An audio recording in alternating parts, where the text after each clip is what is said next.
Hoje a gente vai falar com um paciente que chega com lesão na hipófise. Para a gente falar sobre isso, eu vou te apresentar um caso que, inclusive, é bem possível que você, se você é médico, né, e atua atendendo pacientes com doenças endócrinas, é bem possível que você já tenha vivido uma situação parecida com a que eu vou falar aqui. Ou se você não viveu ainda, é bem provável que ao longo da sua vida profissional você veja casos semelhantes ao que a gente vai ver aqui hoje. Então vamos lá. O paciente do sexo masculino, ele tem 42 anos e ele sofreu um acidente de bicicleta. Ele caiu e aí, por conta disso, sofreu um trauma, né? Bateu a cabeça. E aí, por isso, ele realizou uma ressonância de crânio. E essa ressonância mostrou uma lesão na hipófise. E aí, por conta disso, ele foi orientado, quer dizer, na verdade ele foi avaliado, né, no pronto-socorro, e foi descartada qualquer lesão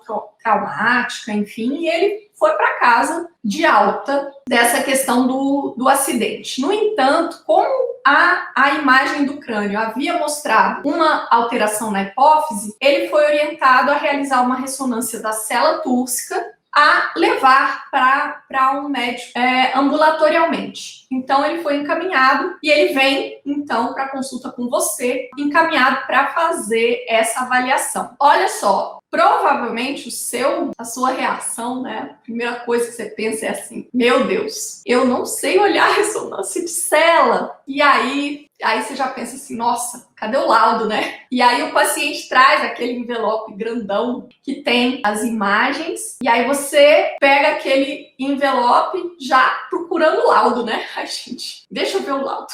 Beleza, aí você abre ali e aí você lê o laudo que diz assim: lesão intracelular de 7 milímetros, localizada esquerda na hipófise, com características sugestivas de adenoma, haste hipofisária centrada. E aí você leu aquilo ali, você olhou para o paciente, ficou bom. E agora? E agora o que eu faço? Chamo o médico, pede ajuda para os universitários. O que fazer nesse momento? Bom, vamos lá. Daí é o seguinte, ó. Nesse contexto, você está diante do que a gente chama de incidentaloma hipofisário. O que é um incidentaloma hipofisário? É uma lesão na hipófise que foi descoberta de maneira incidental. Quer dizer, na verdade, foi feito um exame de imagem para procurar uma coisa não relacionada com a hipófise e se observou uma lesão na região celular. Isso é o que a gente chama de incidentaloma, uma lesão que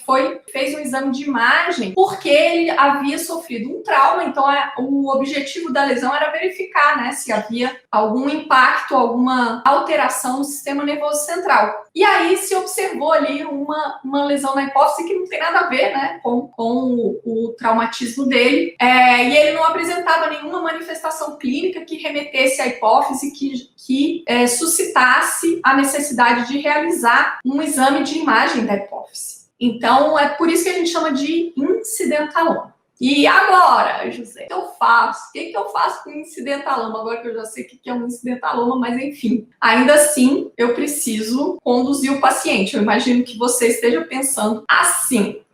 Bom, vamos lá. E é o seguinte, eu vou te mostrar direitinho o que é esse contexto ao final dessa live. Você não vai mais precisar pedir uma bateria de exames só para ganhar tempo, né? Que é uma coisa que muitas vezes acontece, né? Acontecia comigo também quando eu estava, né, em formação, no início, né, assim, da minha atividade na endocrinologia. Então isso acontece com todo mundo mesmo. Às vezes você vê um paciente e fala: putz, eu não sei o que eu faço. E aí, qual a ideia que você tem? Você fala assim: não, eu vou pedir uns exames aqui, que daí o paciente vai fazer os exames, enquanto isso eu ganho tempo, e aí eu posso discutir com um colega, eu posso, sei lá, estudar, procurar uma referência, e aí depois eu, né, quando ele voltar com os resultados de exames, aí eu dou sequência. Então, para a gente evitar, né, esse tipo de situação, ou seja, para que você já possa ter, né, a segurança do que você tem que fazer, é por isso que eu tô aqui hoje, é por isso que a gente está fazendo essa live. Então, vamos lá, vamos descomplicar essa história. E aí, para eu te explicar sobre o incidentaloma, você vai precisar entender essa história desde o começo. A gente vai ter que dar um passinho atrás. E aí eu vou te mostrar como que você olha uma ressonância da célula túrcica. Então esse é o primeiro passo. Que é o seguinte, se você for basear a sua atuação só em laudos de exames de imagem, a sua atuação certamente vai ser mais limitada. Então, um médico que atua, né, na endocrinologia, que está se preparando para se tornar endocrinologista, um médico que já é endocrinologista, enfim, ele é muito importante que ele tenha a capacidade, a habilidade de interpretar exames de imagem relacionados a glândulas endócrinas, inclusive a hipófise. Então, hoje eu vou te mostrar aqui como é que você interpreta, né, uma ressonância. A gente vai ver as informações mais importantes, né, que você precisa conhecer para que você possa abrir aquele envelope do paciente e olhar as imagens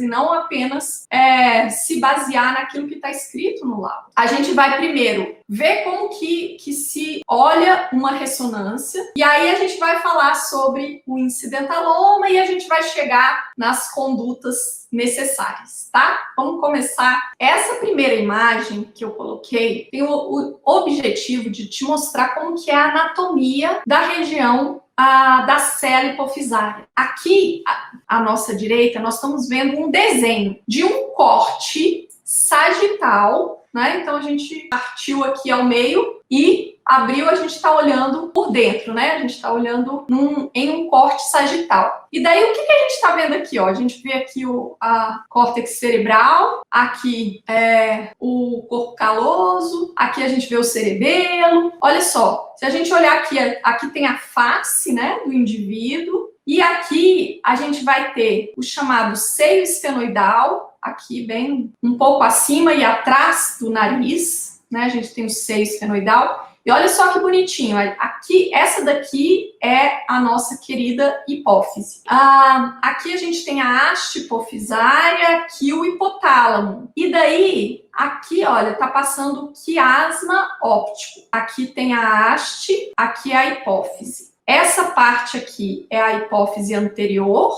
e esse pedacinho é a hipófise posterior. Agora vamos olhar na ressonância, a imagem à nossa esquerda. Daí o que a gente vê? A gente vê aqui, ó, aqui o nariz, né? A face. E aí aqui, olha, seio esfenoidal. E logo aqui a gente está vendo a hipófise fica sentadinha no seio esfenoidal. E daí a gente tem a hipófise anterior, que é essa maior parte, essa parte brilhante aqui, menorzinha, é a neurohipófise ou hipófise posterior. E aí a gente tem a haste hipofisária e aqui o quiasma óptico. É assim que aparece no corte sagital a hipófise na ressonância. E daí, olha só que interessante, você viu que a neurohipófise tem um brilho, né? Isso é normal, é fisiológico, depósitos de lipídios, né, no tecido ali da neurohipófise. Então, a neurohipófise é brilhante. No entanto, um pequeno percentual da população, cerca de 10% da população normal, pode não ter esse brilho aqui. Mas, assim, a maioria das pessoas normais vão ter a neurohipófise mais brilhante. Dito isso, eu vou te mostrar como que é a imagem da ressonância no chamado corte coronal. Porque quando a gente corta aqui, ó,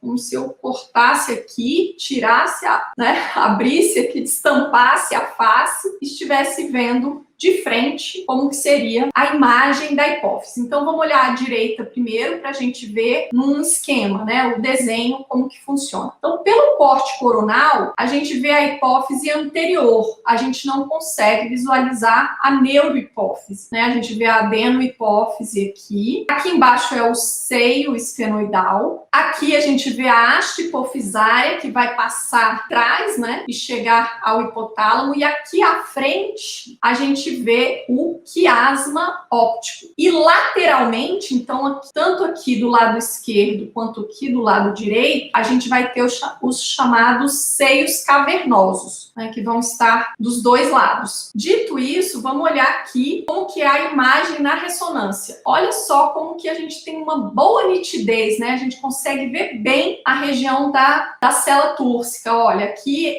embaixo a gente vê o seio esfenoidal. Então, na ressonância, onde tem ar, vai ficar preto. Então, como o seio esfenoidal é aerado, né? Então ele aparece em preto. Aqui a gente vê a hipófise anterior. Aqui a gente vê a haste hipofisária. Na ressonância aqui, ó, dá a impressão que a haste está pendurada no quiasma, né? Mas na verdade não é isso, né? O quiasma óptico está aqui à frente da haste. A haste passa atrás do quiasma chegando ali no hipotálamo. Mas como o corte é coronal, a gente fica com apenas um plano, por isso que dá a impressão de que a haste é ligada ao quiasma, tá bom? Mas é só uma ilusão de ótica. E daí, o que acontece? O que tem aqui do lado, né? Dos dois lados aqui. Aqui tem líquor apenas, tá bom? Entre os dois lados aqui da hipófise, a gente tem líquor. E aqui, como eu falei, do lado esquerdo e do lado direito, a gente tem os seios cavernosos. Então, são essas as estruturas que delimitam a região da célula túrcica, certo? Então, a gente tem o assoalho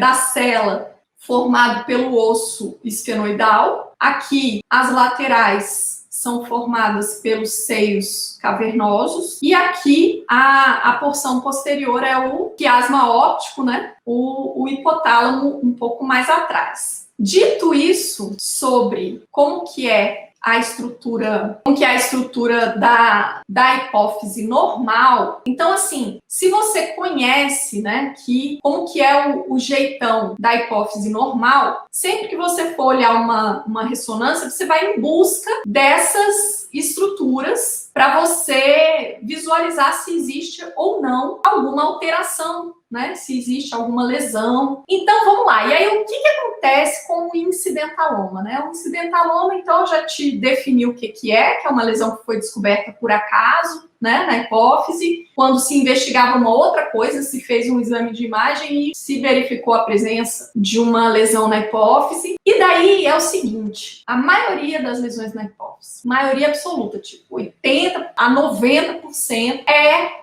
adenoma. Se não for adenoma, pode ser o quê? Pode ser uma hiperplasia da hipófise, pode ser uma doença inflamatória, um outro tipo de tumor, né, que não o adenoma, né? Pode ser um meningioma, pode ser um crâniofaringioma, enfim, pode ser uma outra lesão. Mas, assim, essas outras lesões, elas são bem mais raras, né? Então, em geral, se aparece uma lesão na hipófise, provavelmente vai ser um adenoma. E daí, o adenoma hipofisário, ele é uma lesão que a gente divide, né, o adenoma em dois grupos. Tem o grupo do microadenoma, que é uma lesão que tem menos do que 1 centímetro, e o grupo do macroadenoma, que é uma lesão que pelo menos 1 centímetro, ou tem mais de 1 centímetro. Beleza, e aí, o que acontece? A gente vai ter diferenças entre o micro e o macroadenoma. Então, à medida em que a gente vai falando de adenoma, a gente já vai falando sobre essas diferenças. Então, deixa eu compartilhar mais uma vez a tela com você, porque agora eu vou te mostrar, já que você já viu como que é uma ressonância normal, agora eu vou te mostrar como que o adenoma aparece na ressonância. Então, olha, de novo, aqui a gente tem a imagem, né, agora no corte coronal, né, de uma hipófise normal. Olha, tudo bonitinho aqui, a hipófise, o tecido hipofisário, a haste centradinha, direitinho. Aqui o quiasma óptico. O que a gente vê? Olha, nessa imagem aqui, eu tô te mostrando um microadenoma aqui, localizado à esquerda da célula túrcica desse paciente. É o microadenoma. O microadenoma é uma lesão pequena, que tem circunscrita, que tem menos do que 1 centímetro de diâmetro. É uma lesão intracelular, fica dentro da célula, né, não se expande para fora da célula túrcica. E como uma característica dele no ultrassom, que é importante, não no ultrassom não, na ressonância da célula, que é importante para a gente identificar, é que essa lesão ela é hipointensa. O que é uma lesão hipointensa na ressonância? É assim, ó, a gente tem a coloração da hipófise considerada normal, né? A corzinha da hipófise normal. E aí, se existir um adenoma, o adenoma ele costuma ter uma cor cinza mais escuro, que se aproxima mais do preto quando comparado com a cor, com a tonalidade de cinza da hipófise normal. E isso costuma ser melhor identificado após a injeção do contraste. Lembrando que a ressonância é um exame que é feito, as imagens são obtidas antes e depois do contraste, que é o gadolínio, né? Que é o marcador de contraste na imagem da ressonância. O adenoma, ele é hipointenso, quer dizer, ele é mais escuro, ele é mais para o preto do que a hipófise normal. E ele tem menos do que 1 centímetro no seu maior diâmetro. E muitas vezes essa lesão, ela costuma fazer com que a haste hipofisária se fique desviada para o lado contralateral. Não é o que a gente está vendo aqui nessa imagem. Nessa imagem, a haste hipofisária está bem centrada, mas ela poderia estar desviada aqui para o lado direito, né, já que a lesão está no lado esquerdo da hipófise. É um achado comum a gente ver a haste desviada para o lado contralateral à lesão. Aqui a gente está vendo agora um macroadenoma. Macroadenoma, ele pode ser um macrinho, esse aqui é o apelido de macrinho, olha. Ele é quase um micro, né? Só que ele tem mais do que 1 centímetro no seu maior diâmetro, por isso ele é chamado de macroadenoma. Mas você vê que assim, ó, e a lesão já não fica circunscrita, né? Compreendida dentro do espaço do tecido hipofisário, né? Ela já é maiorzinha, tá vendo? Que a hipófise aqui do lado direito é maior do que a hipófise aqui do lado esquerdo. Imagem aqui, ó, ela é mais escura, né? Um cinza mais escuro do que o tecido hipofisário normal, adjacente, né, vizinho. E essa haste a gente vê que ela tá desviada para o lado contralateral, né? A lesão tá à direita e a haste está levemente desviada aqui para a esquerda. Mas o macroadenoma ele pode ter várias proporções, né? Então ele pode ser maior, ele pode ser de vários tamanhos. Esse aqui é o macrinho, mas ele pode ser assim, ó. Ele pode ser uma lesão maior. Nesse caso aqui, ó, a lesão tá bem próxima aqui do quiasma óptico. Ainda não tá tocando o quiasma, mas já tá bem próximo. Tá vendo que aqui, ó, a gente tem uma boa distância entre a lesão e o quiasma. Aqui não, né? Aqui a lesão já se aproximou bastante do quiasma óptico. Essa lesão aqui também cresceu para o lado. Tá vendo que ela cresceu aqui na direção do seio cavernoso, né? Ela já tá dentro, né? Já tem tecido tumoral aqui, ó, dentro do seio cavernoso direito. E o macro ainda pode ser maior ainda, ele pode ser assim, ó. Pode ser uma lesão que cresceu tanto para cima, olha, cadê o quiasma óptico, né? O quiasma óptico aqui, ele virou um chapéuzinho, assim, chapéuzinho. A lesão carregou ele para cima. Então, o quiasma era aqui, a lesão veio crescendo, crescendo, tocou o quiasma e empurrou o quiasma para cima. Então, a gente chama isso de expansão supracelular. Essa lesão aqui também cresceu para baixo, olha. Cadê o seio esfenoidal? Olha, só critério de comparação. Aqui, à nossa esquerda, a gente está vendo uma ressonância de uma hipófise normal. Aqui está o seio esfenoidal bonitinho. Olha aqui, essa lesão cresceu na direção do seio esfenoidal. Então, ela cresceu para baixo.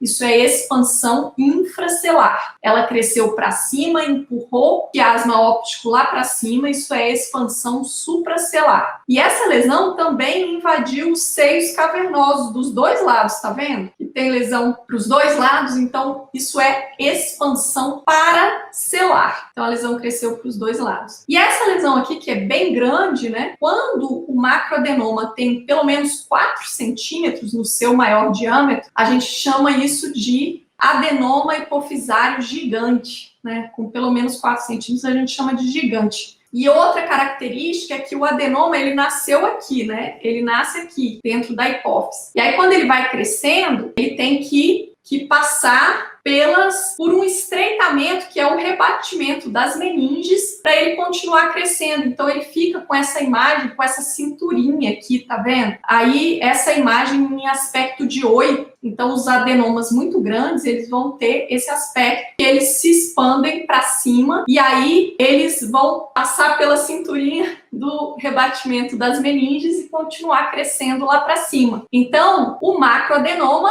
pode ser desde um macrinho até um adenoma gigante. E aí, só para te mostrar como que é o aspecto do adenoma agora no corte sagital. Então, só lembrando, né? A gente já tinha visto no corte coronal, agora a gente vai ver no corte sagital. Então aqui, ó, o microadenoma no corte coronal e olha aqui ele aparecendo no corte sagital. Então o que a gente vê? A gente vê uma região hipointensa após a injeção do contraste. Então a hipófise normal ela fica mais branca e aí o adenoma fica destacado como mais escuro. E aqui o macroadenoma, né, o macrão aqui que a gente tinha visto no corte coronal, como que ele aparece no corte sagital? Cadê célula tursca? Cadê quiasma? Cadê todo mundo, né? Tá todo mundo empurrado, rechaçado, e aí a gente só consegue visualizar volumosa lesão aqui, ocupando todo o espaço, crescendo aqui para dentro do seio esfenoidal, né? E crescer e com expansão também supracelular, como a gente já tinha visto aqui no corte coronal, a gente também consegue ver no corte sagital. Muito bem.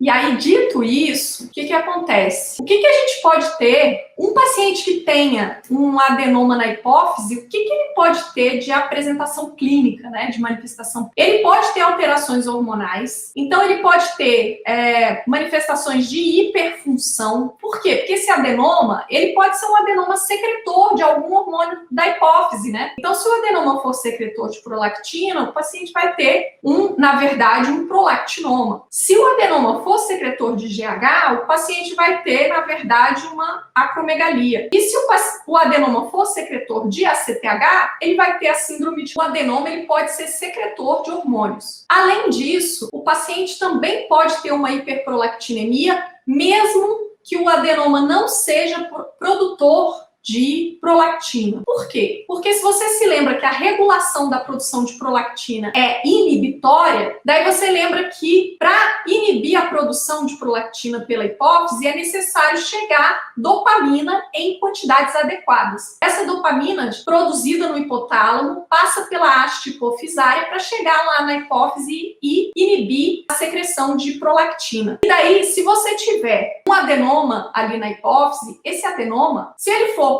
bem grande, ele pode comprimir o próprio hipotálamo, inibindo a secreção de dopamina. Isso é menos comum. Mas esse adenoma, ele pode fazer uma coisa que é bem mais comum, comprimir a haste hipofisária. E com isso, impedir o aporte de dopamina às células da hipófise normal. E aí, com isso, o paciente pode apresentar uma hiperprolactinemia, mesmo que o tumor dele não seja secretor de prolactina. A presença de um adenoma na hipófise também pode levar a deficiências de hormônios hipofisários, porque esse adenoma pode comprimir hipotálamo, haste hipofisária, parênquima hipofisário vizinho normal. E aí o paciente pode ter deficiência de GH, deficiência de gonadotrofinas, deficiência de TSH ou deficiência de deficiência de ACTH. Por que eu coloquei nessa ordem com essas setinhas? Porque, em geral, no adenoma hipofisário, as deficiências hormonais obedecem essa ordem. Então, vai ser difícil um paciente ter deficiência, por exemplo, só de TSH e ACTH sem ter a deficiência de GH, FSH e LH. Por quê? Porque geralmente as primeiras células, as células mais afetadas, que são afetadas primeiro, né, são as secretoras de hormônio do crescimento, depois as das gonadotrofinas e assim por diante. Mas o fato é que o paciente pode, então, apresentar as várias deficiências hormonais por conta da presença do adenoma. E aí tem uma informação muito importante que você precisa saber. Se o paciente tiver microadenoma, como a lesão ela é muito pequena, ela tem menos do que 1 centímetro, isso não vai ser suficiente para promover deficiências hormonais. Então, o hipopituitarismo, né, a deficiência de hormônios hipofisários, ela não vai aparecer no contexto do microadenoma. Já a hiperfunção hormonal hipofisária pode acontecer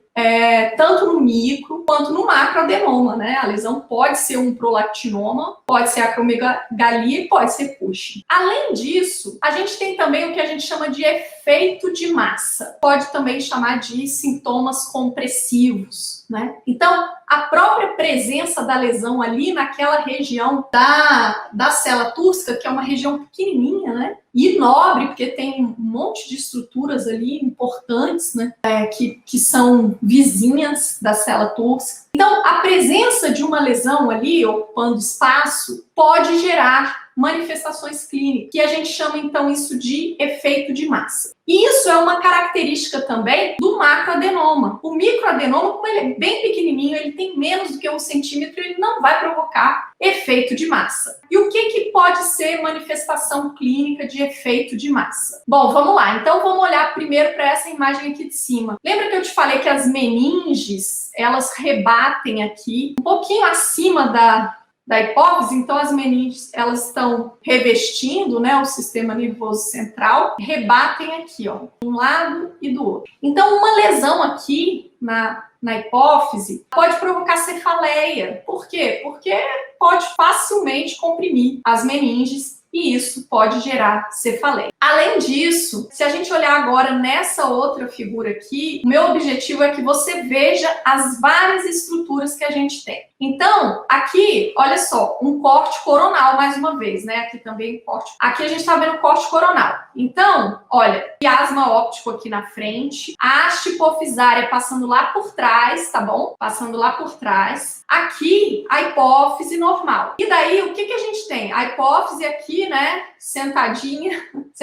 no seio esfenoidal. Então, aqui a gente tem o osso esfenoidal, né, sentadinha no osso, na verdade. E aqui a parte do seio, né, a parte aerada mesmo. E aqui, olha, nas laterais, a gente vai ter os seios cavernosos. Então, seio cavernoso direito e seio cavernoso esquerdo. O que acontece? Como eu estava dizendo, a gente tem estruturas nobres passando. Então, primeiro, o quiasma óptico está bem próximo, bem acima aqui, mas muito próximo. E aqui, lateralmente, a gente tem nos seios cavernosos, a gente tem os pares cranianos passando de um lado e do outro. Estão representados aqui com essas bolinhas brancas. O que acontece? Aqui nos seios cavernosos, a gente tem os pares cranianos passando. Então, o que acontece? Uma lesão que cresça aqui, ó, para o lado, que tenha a chamada expansão paracelar, ela pode comprimir aqui pares cranianos. Isso é menos comum, né? A gente ter manifestação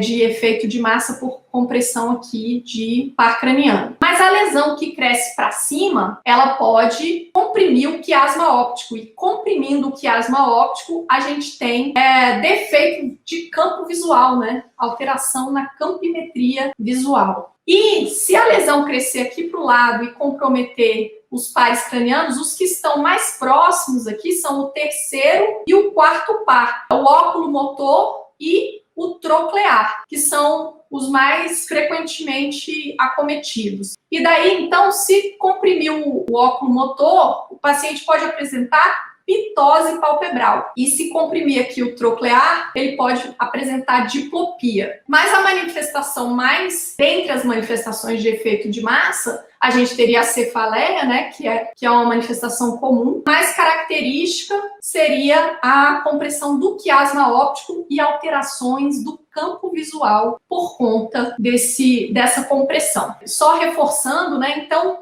efeito de massa só vai acontecer no macroadenoma. A gente não vai ter esse problema no microadenoma, porque ele é muito pequenininho, ele fica aqui, ó, contido dentro, né, do tecido hipofisário, então ele não causa nenhum impacto em relação a efeito de massa. Você já sabe o que um microadenoma pode fazer, o que um macroadenoma pode fazer. Você já sabe como que é a imagem na ressonância. Então agora, né? Agora que já está clareando, já está facilitando, Aí agora sim você pode pensar em como que você vai abordar o paciente, né? Então você recebeu um paciente de 42 anos com um incidentaloma na hipófise e ele trouxe, né, esse exame para ser avaliado por você. Então, o que você vai ter que fazer? Olha, para todo paciente, independente de qual é, né, o tamanho da lesão, todos vão merecer uma avaliação clínica, porque se esse paciente tem uma lesão na hipófise, essa lesão pode ser secretora de hormônio, né? Então, você tem que investigar para a possibilidade de manifestações clínicas de prolactinoma, de acromegalia, de síndrome de Cushing, né? Fazer perguntas, exame físico. Em relação à possibilidade de deficiências hormonais, se o paciente tiver, independente, né, da lesão que ele tenha, é também importante você fazer uma avaliação clínica. Então, a avaliação clínica é para todo mundo. Se a lesão do paciente for um microadenoma e, do ponto de vista clínico, você não suspeitou de nada, não tem nada que sugira nem deficiência, nem hiperfunção nenhuma, daí o que você vai precisar de exame complementar? Uma lesão pequenininha, com menos de 1 centímetro, mesmo que o paciente não tenha sintoma nenhum, isso pode ser um prolactinoma. Como o prolactinoma é a lesão hipofisária mais comum, né? É o adenoma hipofisário mais frequente, então vai ser interessante você dosar prolactina. Além disso, se for possível você dosar IGF-1 com vistas a buscar um diagnóstico de acromegalia, que possa ser um diagnóstico em uma fase mais precoce da doença, né, antes da apresentação de sintomas, né, e manifestações clínicas. Se você puder dosar IGF-1, vai ser interessante também. A questão é que a gente está aqui no Brasil, né, onde a gente tem muitas dificuldades, né, abordagem dos nossos pacientes. Então, se não for possível a dosagem da IGF-1, pelo menos a dosagem da prolactina, essa é considerada, assim, realmente importante. Já em relação ao macroadenoma, então se a lesão for maior, né, se ela tiver mais do que 1 centímetro, além de fazer a avaliação clínica, você também vai precisar de uma busca ativa de um prolactinoma, de uma acromegalia. A investigação para síndrome de Cushing, em geral, a gente considera assim, que se o paciente não tiver nenhuma manifestação clínica, não se justifica, né, você pesquisar hipercortisolismo. Então, só diante de alguma manifestação clínica, né, é que seria importante investigar também Cushing. Mas no macroadenoma, além de você investigar hiperfunção, você também vai precisar investigar deficiências hormonais. Você vai precisar das dosagens hormonais hipofisárias basais. Quer dizer, você vai precisar de um cortisol basal, você vai precisar de um FSH e T4 livre, você vai precisar de FSH, LH estradiol se for mulher, ou FSH, LH e testosterona se for homem, além da prolactina e da IGF-1. E além disso, se a lesão é um macroadenoma, você também vai precisar de uma campimetria visual, porque esse paciente pode ter efeito de massa, né? E aí vai ser importante a investigação. Então, dito isso, olha só, agora já dá para a gente voltar lá para o nosso caso clínico, né? Um paciente de 42 anos que tem, a gente tem um paciente de 42 anos que chegou com um incidentaloma na hipófise e que, na história dele, pesquisar a história desse paciente, ele é um paciente, um homem jovem, né, de 42 anos, ele é rígido, ele não usa nenhum medicamento, não faz nenhum tratamento para nenhuma doença, nenhuma comorbidade. E é assintomático, praticante de exercício físico, anda de bicicleta, né, pratica atividade, né, aeróbica frequente, e aí ele sofreu aquele acidente de bicicleta que ele acabou fazendo a imagem e acabou tendo a lesão na hipófise descoberta. Aqui, o que a gente está vendo nessa imagem? A gente vê uma lesão esquerda da hipófise, né, que é mais escura do que o tecido hipofisário normal adjacente. Certo? Aqui é essa imagem, essa lesão então tem 7 milímetros, a haste aqui está bem centrada. Então eu tinha explicado antes, né, que muitas vezes a lesão de um lado faz com que a haste hipofisária fique desviada para o lado contralateral. Mas nessa imagem aqui a gente não vê isso, né? A gente vê a haste ainda centrada. O fato de a lesão ser hipointensa, isso é melhor identificado após a injeção do contraste, que é o gadolino, e é o que a gente está vendo nessa imagem aqui. Essa imagem é pós administração do contraste. Então, a hipófise normal, ela está mais branquinha, né, do que na imagem pré-contraste, né, na imagem de T1. Então, aqui a hipófise está mais branquinha por conta do gadolínio. E a lesão, ela não clareia igual ao tecido hipofisário normal. Então, a gente consegue ver essa distinção bem clara, né, de um adenoma em relação ao tecido hipofisário normal. Beleza, então é por isso que nesse paciente a gente só precisaria dosar prolactina e IGF-1 se possível, né? Já que ele não tinha nenhuma outra manifestação, enfim. Se isso fosse um macroadenoma, a gente teria que fazer diferente, né? Como eu falei, a gente teria que fazer a investigação, todas as dosagens basais hipofisárias, com o objetivo também de pesquisar deficiências hormonais, e a gente também precisaria de uma campimetria, já que o macroadenoma, né, ele pode provocar sintomas visuais. Lembrando que se for um macrinho, igual aquele que eu mostrei, né, uma lesão que tem mais de 1 centímetro, mas que está bem distante do quiasma, aí não há necessidade de pesquisar efeito de massa também. É lógico que é individualizado, né? Um macrão é um macrão, um macrinho, enfim. Mas de uma forma geral, né, a gente faz essa distinção, essa separação, porque o microadenoma, a probabilidade dele crescer ao longo do tempo é muito pequena. E o macroadenoma já tem uma chance mais significativa de crescer. Então, por isso a gente faz essa divisão em dois grandes grupos.